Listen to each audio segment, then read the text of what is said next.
Thiruvali village ഓഫീസിൽ കൈക്കൂലി, 2 ഉദ്യോഗസ്ഥർ പിടിയിൽ. തിരുവാലി വില്ലേജ് ഓഫീസിൽ പട്ടയത്തിലെ തെറ്റുകൾ തിരുത്തുന്നതിന് കൈക്കൂലി വാങ്ങിയ കേസിൽ 2 ഉദ്യോഗസ്ഥരെ വിജിലൻസ് അറസ്റ്റ് ചെയ്തു. തിരുവാലി വില്ലേജ് അസിസ്റ്റന്റ് തൃക്കലങ്ങോട് ആമയൂർ സ്വദേശി Panthappadan റഹ്മത്തുള്ളയും Thiruvali special village officer ശരത്തുമാണ് അറസ്റ്റിലായത്. കീഴ്ശ്ശേരി കുഴിമണ്ണ സ്വദേശിയുടെ 1.34 ഏക്കർ ഭൂമിയിലെ 60 സെന്റ് സ്ഥലത്തിന്റെ പട്ടയത്തിലെ തെറ്റുകൾ തിരുത്തി നൽകാനായി റഹ്മത്തുള്ള 7 ലക്ഷം രൂപ കൈക്കൂലി ആവശ്യപ്പെട്ടതായി പരാതിയിൽ പറയുന്നു. ഇതിൽ 50,000 രൂപ കൈമാറുന്നതിനിടെയാണ് റഹ്മത്തുള്ളയെ വിജിലൻസ് പിടികൂടിയത്. ഈ കേസിൽ നേരത്തെ ഒരാളെ അറസ്റ്റ് ചെയ്തിരുന്നു. അയാളുടെ മൊഴിയുടെ അടിസ്ഥാനത്തിലാണ് ശരത്തിനെ വിജിലൻസ് അറസ്റ്റ് ചെയ്തത്. തിരുവാലി സ്വദേശിയായ പരപ്പനാണ് കഴിഞ്ഞ ദിവസം രാത്രി അറസ്റ്റിലായത്. റഹ്മത്തുള്ളയെയും ശരത്തിനെയും കോടതിയിൽ ഹാജരാക്കി റിമാൻഡ് ചെയ്തു. സംഭവത്തിൽ കൂടുതൽ അന്വേഷണം നടക്കുകയാണെന്ന് വിജിലൻസ് അറിയിച്ചു. കൂടുതൽ അറസ്റ്റ് ഉണ്ടാകുമെന്നാണ് സൂചന.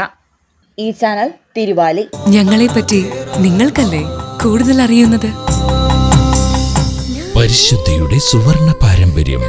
Hayat golden diamonds, Valanchery.